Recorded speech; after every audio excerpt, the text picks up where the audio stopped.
Kalau anda ada 100 pada hari ini, dia hanya akan mampu untuk membeli 0.2 gram emas pada hari ini.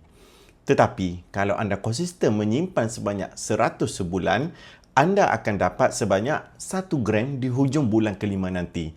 Jangan pandang rendah pada nilai RM100 ataupun 1 gram seperti yang ada di dalam tangan saya ini kerana ia adalah permulaan untuk anda kumpul 100 gram yang pertama seperti yang ada di tangan saya ini. 100 gram itu telah pun bernilai sebanyak lebih kurang RM49,000 pada hari ini. Apa yang anda boleh buat kalau ada 100 gram seperti dalam tangan saya ini? Ia boleh dijadikan sebagai simpanan kecemasan sebanyak 12 gaji bagi orang yang bergaji sebanyak RM4,000.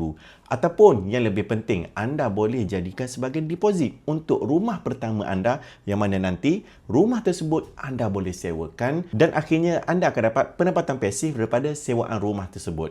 Kalau anda rasa ini tak masuk akal, ketahuilah bahawa inilah cerita di mana orang kaya bermula di suatu ketika dahulu. Mereka bermula dengan sedikit demi sedikit, akhirnya kekayaan itu datang dengan sendirinya tanpa perlu dicari. Ramai orang pandang rendah pada nilai RM100 yang mana dijadikan tabungan dalam akaun emas Gap. Tetapi dia terlupa bahawa dengan menabung itulah yang akan memupuk sikap dia yang mana suka mengumpulkan kekayaan dan akhirnya dia akan menjadi kaya tanpa sengaja. Mulakan simpanan emas tuan-puan pada hari ini. Di pin video profil saya ada terangkan tentang 5 langkah mudah untuk memulakan tabungan emas yang pertama.